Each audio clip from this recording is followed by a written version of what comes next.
इंदौर से खबर, जहां पुस्तक परिक्रमा कृपा सार का विमोचन किया गया। सीएम डॉक्टर मोहन यादव ने विमोचन किया। ब्रिलियंट कन्वेंशन सेंटर में कार्यक्रम का आयोजन किया गया था। जिनको प्रतीति है, अनुभव है, उनके लिए तो है ही, लेकिन जिनको वो नहीं है उसके लिए भी है। हमारा देश श्रद्धा का देश है। यहां आपके हृदय में अगर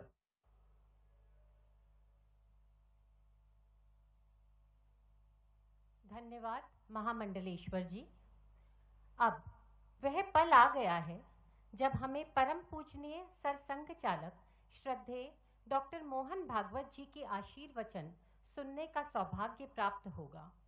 वर्ष 1950 में जन्मे, चंद्रपुर में शालेय शिक्षा के बाद कालांतर में पशु चिकित्सा एवं पशुपालन में स्नातकोत्तर उपाधि प्राप्त करने वाले परम पूज्य सरसंघ चालक डॉक्टर मोहन भागवत जी। उन्होंने कहा कि हम लोग एक कंपनी है, जनरल मोटर्स उसका नाम है। उन्होंने कहने पर मैजिस्ट्रेट ने मान लिया और उसने घोषित कर दिया कि ये जनरल मोटर्स नाम की कंपनी है।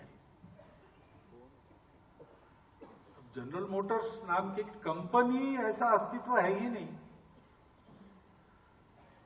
अगर कल कुछ घोटाला हो गया और कुछ कार्रवाई हुई तो ये सब लोग कह सकते हैं कि कंपनी तो मैं नहीं हूं, मैं तो एक इंडिविजुअल हूं। ये सब हो सकता है।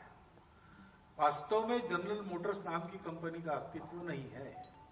कुछ लोगों ने कह दिया, एक आदमी ने मान लिया, बस इतना ही है। लेकिन जनरल मोटर्स नाम की कंपनी साल में 1 लाख कार्य तैयार करती है। जनरल मोटर्स नाम की कंपनी इतने लाख लोगों को रोजगार देती है। उसके नाम पर इतने करोड़ों रुपयों का व्यवहार चलते रहता है। ये सब क्या है? तो कहते हैं कि दुनिया विश्वास पर चलती है। कुछ लोगों ने कहा हम कंपनी है, एक ने मान लिया, उसने बता दिया एक कंपनी है, लोगों ने मान लिया और सब चल रहा है। लेकिन हमारे यहाँ जो श्रद्धा है वो ठोस श्रद्धा है। ऐसे केवल कहीं सुनी में से आई हुई काल्पनिक श्रद्धा नहीं है। प्रत्यक्ष प्रतीति के आधार पर बनी श्रद्धा है। और वो प्रत्यक्ष प्रतीति भी हमारे यहाँ जो कोई प्रयास करेगा वो दे सकेगा। वैज्ञानिक ऐसा हम सुनते हैं, वैज्ञानिक बुद्धि से चलो, वैज्ञानिक वृत्ति से चलो। वैज्ञानिक वृत्ति यानी क्या है? तो प्रत्यक्ष प्रमाण चाहिए। लेकिन आज वैज्ञानिक कहने वाले लोग भी प्रत्यक्ष प्रमाण उनके पास होगा ऐसा नहीं है। लेकिन हमारे भारत की जो श्रद्धा है, उस श्रद्धा के लिए प्रत्यक्ष प्रमाण है। प्रत्यक्ष प्रमाण को आपके साथ साझा करने वाले लोग हैं। और अगर आपको वो प्रमाण लेना है तो आप ले सकते हो। प्रयास आपको करना पड़ेगा, प्रयोग आपको करना पड़ेगा। इसलिए श्रद्धा और विश्वास की भावनाओं को हमारे यहाँ एक साकार रूप दिया है। उनको भवानी और शंकर कहा है। भवानी शंकरो वंदे श्रद्धा विश्वास रूपणम याभ्याम विना न पश्यन्ति सिद्धा स्वांतस्थम ईश्वरम। अपने अंदर है भगवान, अपने इतना निकट है, अपने ही अंदर है। लेकिन बड़े बड़े सिद्ध महात्मा भी बिना श्रद्धा और बिना विश्वास के उसका दर्शन नहीं कर सकते। इसलिए श्रद्धा विश्वास यानी भवानी शंकर, ऐसा अपने यहाँ कहा गया है। ये श्रद्धा किस प्रतीति से आई होगी? वरना मनुष्य तो जो दिखता है उसी को मानता है, जो नहीं दिखता है वो होता ही नहीं है। ये मनुष्य स्वभाव है। विज्ञान भी यही कहता है कि जो नहीं दिखता है, 5 ज्ञानेंद्रिय है, उसके आधार पर जो नहीं हम समझ सकते या उनको दूरबीन लगाकर या उनको माइक्रोस्कोप लगाकर हम नहीं समझ सकते तो है। लेकिन हमारे यहाँ ऐसा नहीं है। हमारे यहाँ ये कहा गया कि इसके भी आगे उपनिषद है। उपनिषद पुराने उपनिषद है, नए उपनिषद है। कालक्रम के अनुसार उनकी रचना करते हैं और फिर देखते हैं तो ध्यान में आता है कि जो पुराने उपनिषद है वो सत्य को बाहर खोज रहे हैं। सत्य वायु में है क्या, सत्य अग्नि में है क्या, सत्य आकाश में है क्या। जैसे जैसे वो नए यानी प्राचीनता छोड़कर अर्वाचीन काल में आते हैं तो ये बाहर की खोज बंद हो गई, क्योंकि बाहर की खोज में मिला कुछ नहीं मिलता है। सत्य और सुख बाहर मिलता नहीं है। जो मिलता है वो तात्कालिक होता है, ज्यादा होने पर फीका हो जाता है। एक बार मिल गया तो बार बार चाहिए। वो हमारी सुख की तृष्णा को तृप्त नहीं कर सकता। और मनुष्य की खोज है नित्य निरंतर प्राप्त होने वाला, कभी फीका न पड़ने वाला सुख चाहिए। तो बाहर मिलता नहीं। रसगुल्ला खाएंगे, कितना खाएंगे? 1 खाएंगे, 2 खाएंगे, 5 खाएंगे, 10 खाएंगे। होड़ लगाकर 100 खाने वाले भी लोग हैं। लेकिन उनको भी एक क्षण आता है जब रसगुल्ला देखने के बाद उल्टी हो जाती है। तो रसगुल्ले में सुख नहीं खोजो, रसगुल्ले में सुख नहीं है। उसकी अति हो गई तो वो सुख दुख बन जाता है। पर्याप्त मिलने के बाद भी कल फिर से लगता है कि चाहिए। आज तृप्त हो गई, इतना तृप्त हो गए कि अब सामने आया तो उल्टी करेंगे, लेकिन एक रात गुजरने के बाद दूसरे दिन पूछे तो और 5 ले लेंगे। बाहर सुख नहीं मिलता है, सुख तो अपने अंदर है। ये जब पता चला तो हमारे पूर्वजों ने अंदर खोजना प्रारंभ किया। बाकी दुनिया रुक गई। उसने अंदर खोजने का कष्ट नहीं किया, हमने अंदर खोजा। और खोजते खोजते हमारे पूर्वजों को एक सत्य मिल गया। उस सत्य ने उनको ये बताया कि सब में वही सत्य है। सब है ही नहीं, सब ये भ्रम है, एक ये सत्य है।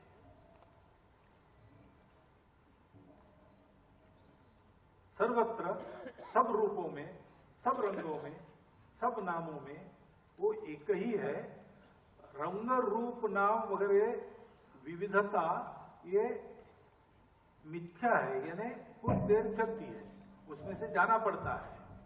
वो भी एक स्तर है जीवन का, लेकिन वो शाश्वत नहीं है। शाश्वत स्तर है एक। ये विविधता है तब भी वो है, विविधता नहीं है तब भी वो है। और वही तुम में है।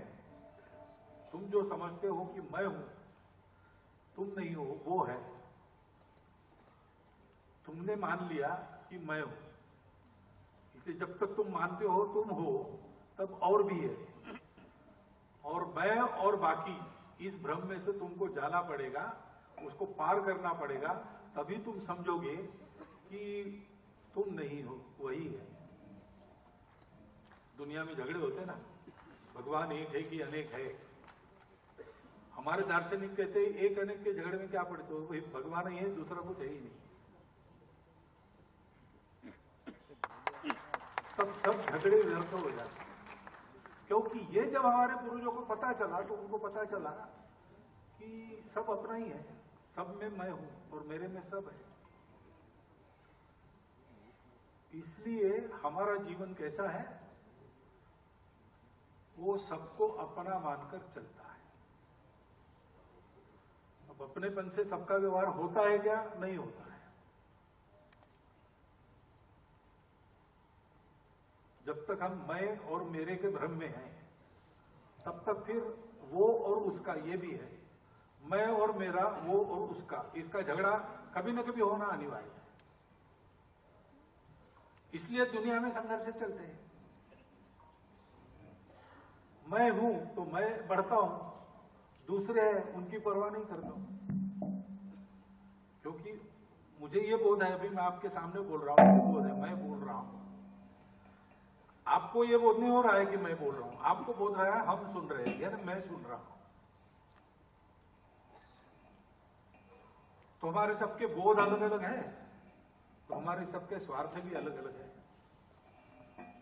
और मैं ये देखता हूं कि मुझे तो एक ही बोध है, मैं हूं, आप हो, कि मैं देख रहा हूं लेकिन मुझे बोध नहीं है। जैसे मैं जानता हूं मैं हूं, और इसलिए फिर आप है इसका विचार मैं नहीं करता। मैं हूं, मैं बना रहा हूं, मैं बढ़ू, मैं बना रहा हूं, उसमें आपका जो होना है वो मुझे परवाह नहीं, क्योंकि मैं हूं। सिर सलामत तो पगड़ी 50 देते, यानी क्या, मैं हूं तब तक दुनिया है, मैं ही नहीं हूं तो फिर दुनिया की क्या परवाह करता। इसके चलते फिर झगड़े होते, इसके चलते सारी समस्याएं हैं। लेकिन हमारे पूर्वजों ने ये जाना कि ये मैं मेरा एक स्तर तक चलता है, उसके बाद ये नहीं है, और इसलिए इसमें से जाना पड़ता है। लेकिन जाते समय ये ध्यान में रहा कि एक नाटक है, कोई नाटक है, रोल दिया है, वो मुझे करना है। नाटक अच्छा होना चाहिए, मैं उसका एक पार्ट अगर हूं, उसमें मेरी भूमिका है तो मेरा ही नाटक है, तो वो नाटक अच्छा होना चाहिए, मैं अपनी भूमिका बहुत अच्छी तरह करूंगा। लेकिन नाटक खत्म होने के बाद चेहरे का रंग पोंछकर जो मैं बाहर जाऊंगा वो नाटक की भूमिका नहीं है, वो मैं हूं। तो इसमें से जाना है,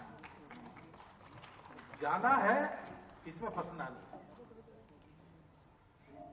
ऐसे जाना पड़ेगा। इसलिए उन्होंने हमारे लिए एक जीवन निर्धारित किया, कैसे जीना चाहिए। तो इसमें से जाना है, लेकिन ये पता होना चाहिए कि ये कुछ दिनों का खेल है, और इसे खेल बार बार करना पड़ता है। हर बार ये ध्यान में रखकर इसमें से जाना, यही वही है। इसके लिए साधना करो, और साधना के अनेक रास्ते हैं, साधना के अनेक मार्ग हैं। लेकिन इसमें से जाना है तो जाते समय यहां तुम अहम भाव से जो करोगे, परिणाम तो होते हैं, जीवन का नियम है, सृष्टि का नियम है। कुछ होता है तो उसके परिणाम होते हैं। जो मैं करता हूं उसके मुझ पर परिणाम होते हैं, दुनिया पर तो होते ही है, मुझ पर भी होते हैं। लेकिन मेरे हाथ से हो जाए और मैं उसमें न फंसूं, मैंने नहीं किया, ये मेरा दृढ़ भाव रहे, तो परिणाम मुझे नीचे मिलते। तो चादर पर दाग नहीं लगता, झीनी झीनी चदरिया जैसी मिली थी वैसी के वैसी वापस कर सकते। ऐसा जाना है तो साधना करो, लेकिन ऐसा जाना है इसलिए बाहर जो होगा वो तुम्हारी उपस्थिति में तुम निमित्त बनकर जो होगा, तुम निमित्त ही हो और कुछ नहीं, तो वास्तव में तुम हो नहीं। तो नाटक में तुम निमित्त हो, नाटक में तुम जो कर रहे हैं वो तुम नहीं कर रहे, वो किसी ने लिखा है, कैसा करना किसी ने डायरेक्ट किया है, वही तुम कर रहे हो, तो तुम्हारा नहीं है। लेकिन जो तुम करोगे कठिन है, मैं नहीं कर रहा हूं मानना, इसलिए उससे तुम थोड़ा अलग रहकर करना, संग नहीं करना। रास्ता तय करना है तो रास्ते पर से जाना है, जो जो बीच में आएगा उसको लांग कर जाना है, उस पर कूद कर जाना है, उसको साथ करके जाना है, जाना तो है, तो करना पड़ेगा। लेकिन जो तुम करोगे वो अच्छा करो, खराब मत करो। जैसे तुम हो, मैं हूं ये बोर्ड लेकर तुम पार हो रहे हो, सिर्फ बाकी भी लोग वो है ये बोर्ड लेकर चल रहे हैं, उन पर आक्रमण मत करो, उनका खेल बिगाड़ो मत, ठीक से चलो। नाटक हो रहा था, बहुत नामवर नट उसमें थे, प्रत्यक्ष प्रसंग है।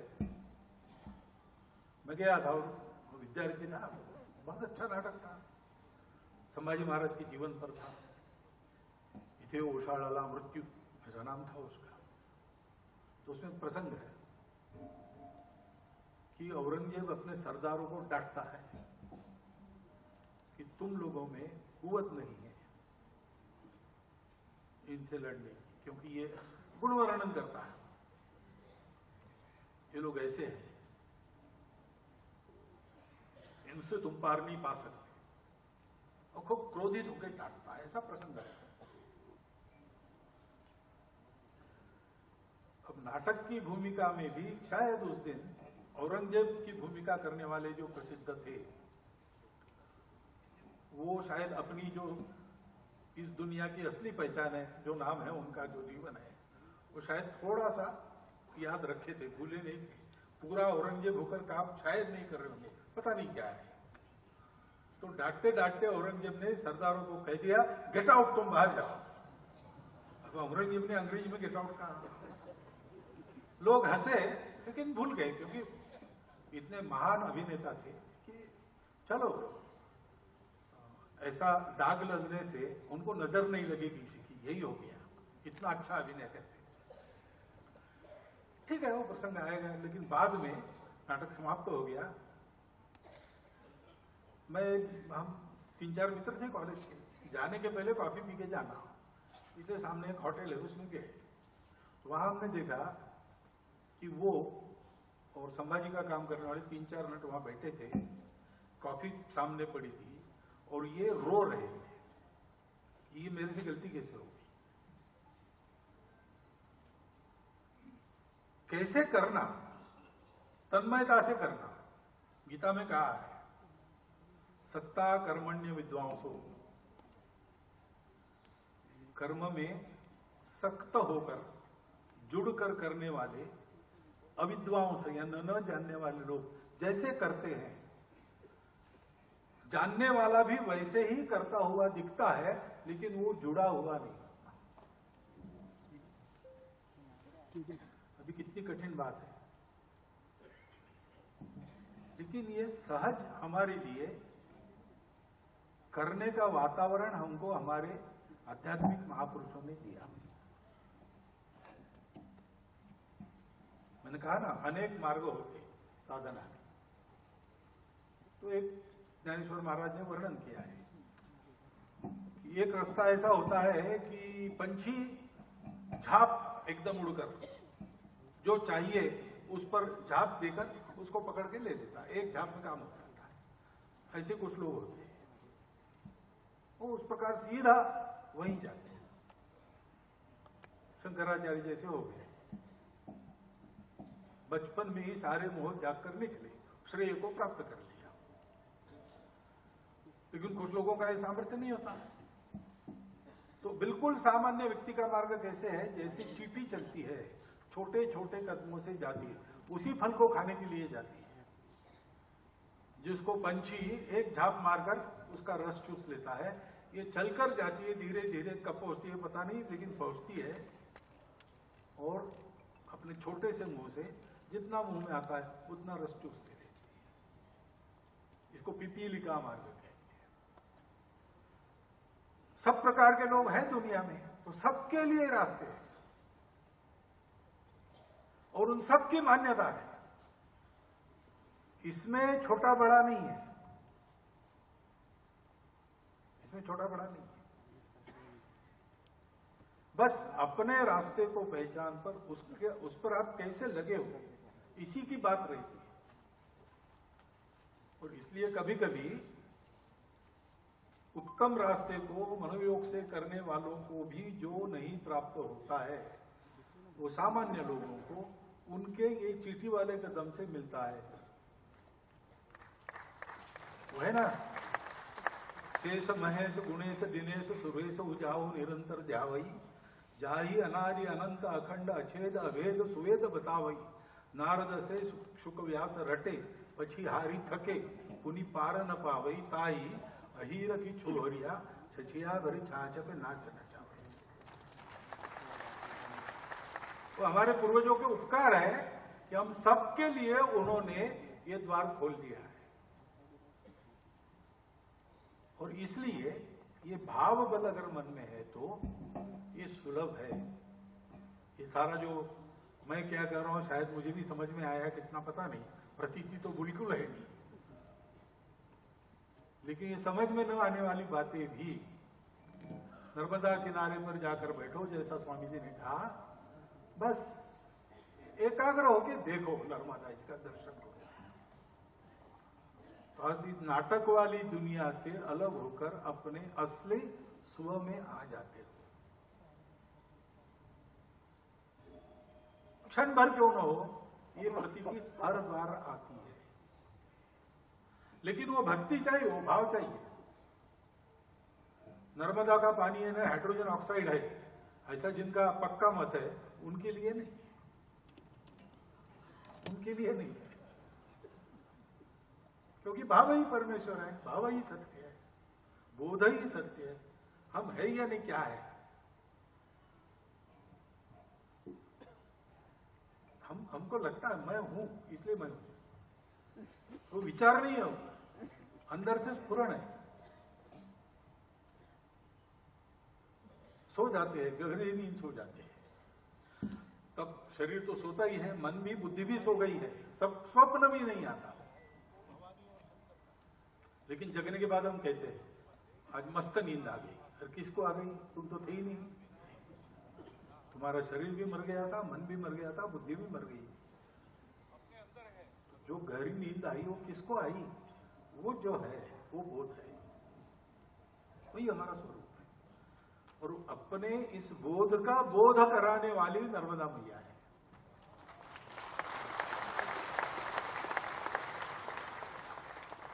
इसकी अनुभूति ले सकते हैं, सब लोग ले सकते हैं।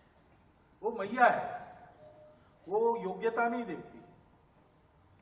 मेरा पुत्र मेरिट में आने वाला विद्यार्थी है कि स्कूल छोड़कर इधर उधर दंगा करने वाला असमंजस ऐसा बालक है, वो देखती नहीं, वो अपना बालक है, तो दोनों को देती है, समान देती है। थोड़ा जाकर बैठो वहां पे। ऐसा ये सर्वत्र देखने की जो शक्ति है वो हमारे पूर्वजों ने हमको जो भाव दिया है उस भाव के कारण मिली है। वो महत्व की बात है। भारत का अस्तित्व उस भाव के कारण है, और भारत का अस्तित्व उस भाव के लिए है। क्योंकि ये भाव नहीं है मन में, इसलिए सारी समस्याएं हैं। इसको आप भक्ति कहो, इसको आप अपनापन कहो, आत्मीयता कहो, हम सब एक है। तो पेड़ और मैं भी एक हूं, नदी और मैं भी एक हूं, पहाड़ और मैं भी एक हूं। भगवान सर्वत्र है, सर्वत्र पवित्रता है, कहीं भी अपवित्रता नहीं है। आपको लोगों को भी होगा ना, तो जाते जाते गलती में कुछ किताब पढ़ी है नीचे और आपका पैर लग गया, तो कुछ लोग तो तुरंत झुककर नमस्कार करते, कुछ लोग जाते जाते ऐसा कर देते, लेकिन करते जरूर है, क्योंकि हमको बचपन से यही पढ़ाया है, वो विद्या है। अरे वो कागज है, कागजों का कुलिंदा नहीं, वही विद्या है, वो सरस्वती मां है। उसमें पवित्रता है, उसमें चैतन्य है। सब जगह इस चैतन्य और पवित्रता को देखने का भाव जो भारत को दिया है, उसके चलते भारत जब सर्वमोर देश था, 3000 वर्षों तक दुनिया में कोई कलह नहीं हुआ है, पर्यावरण कभी बिगड़ा नहीं, तकनीकी प्रगति बड़ी ऊंची थी, परंतु पर्यावरण नहीं बिगड़ा। मनुष्य का जीवन सुखी था, मनुष्य का जीवन सुसंस्कारित था। अब प्रमाण है, एक विलियम डैलिरिम्पल है, उसकी नई पुस्तक आप पढ़िए, दी गोल्डन वे, गोल्डन गे,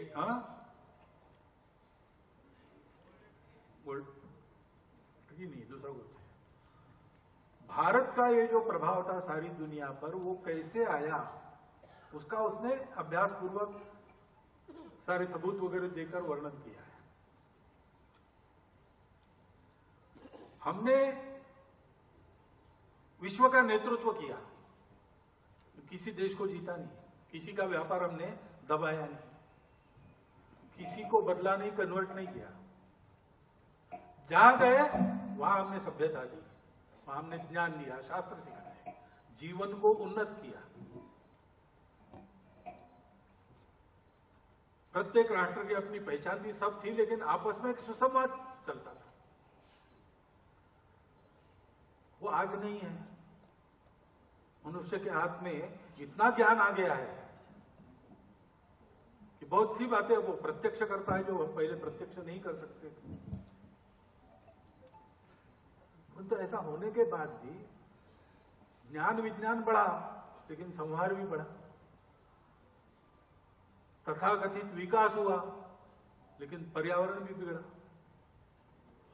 मनुष्य उन्नत बना भौतिक दृष्टि से, लेकिन परिवार टूटने लगे, आपस में पटती नहीं, माता पिता को रास्ते पर लोग छोड़ देते हैं, संस्कार नहीं है। ऐसी विकृति आ गई नई पीढ़ी में कि ये मांग होती है कि वो अगर मानता है कोई लड़का कि मैं लड़का नहीं लड़की हूं, तो कहने चाहिए हाँ तू हो, उसको दबाव मत। वो कहता है कि मैं सीआर हूं, तो मानना चाहिए। ऐसे विकृत प्रवाह चलने लगे। 2000 वर्षों में ये हालत हो गई, सब प्रकार के प्रयोग हो गए। क्या नहीं है, बस यही नहीं है, भाव नहीं है, भक्ति नहीं है, यानी जुड़ना नहीं है। अपनापन जोड़ता है, वो अपनापन नहीं है, क्योंकि हमारा संबंध है ये बताने वाला कुछ नहीं है। वो लोग नदियों को मैया नहीं कहते, कह नहीं सकते। अमेज़न मैया ऐसा नहीं कहेंगे, मिसिसिपी मैया ऐसा नहीं कहेंगे। हमारे यहाँ अपने गांव की स्थानीय नदी है, छोटी सी है, गर्मी में सूख भी जाती है, लेकिन लोग उसको भी मैया कहते हैं, उसको भी गंगा कहते हैं। ये भाव है। सुशिक्षित अशिक्षित सब में है, गरीब अमीर सब में है, पूजा किसी की कोई हो, ये भाव सर्वत्र है। अपनापन, संबंध। उस गांव में गए, पानी नहीं पिएंगे यहाँ, क्योंकि क्या हो गया? नहीं, हमारे गांव की लड़की यहाँ दी है। अरे तुम्हारे गांव की लड़की तुम्हारी कुछ है क्या? नहीं नहीं, वो दूसरी जाति के, लेकिन हमारे गांव की लड़की यहाँ दी है, तो समझी के यहाँ पानी नहीं पिए। हमारे गांव की लड़की गई तो हमारे समझी बन जाते। ये जो रीति है, ये जो नीति है, वो मन के भाव से आती है। और इसलिए हमेशा हम विकास की अगर अपने विचार से सोचेंगे तो यही सोचेंगे कि बिना कुछ बिगाड़े हम आगे बढ़े।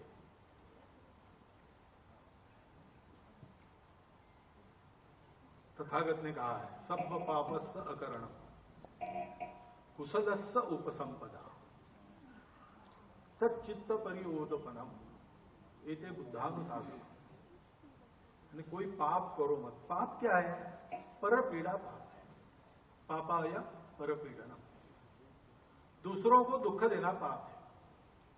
और उपसंपदा यानी अपनी आजीविका, सम्यक आजीव, उपसंपदा।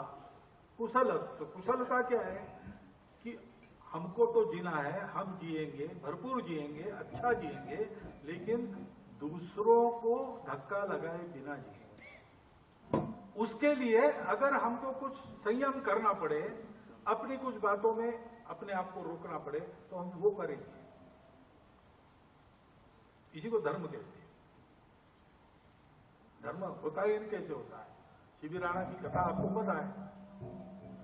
कबूतर आया, उसके पीछे बाज लगा था, उसने शिबी राणा की शरण ली, छुप गया उसके सिंहासन के पास दरबार।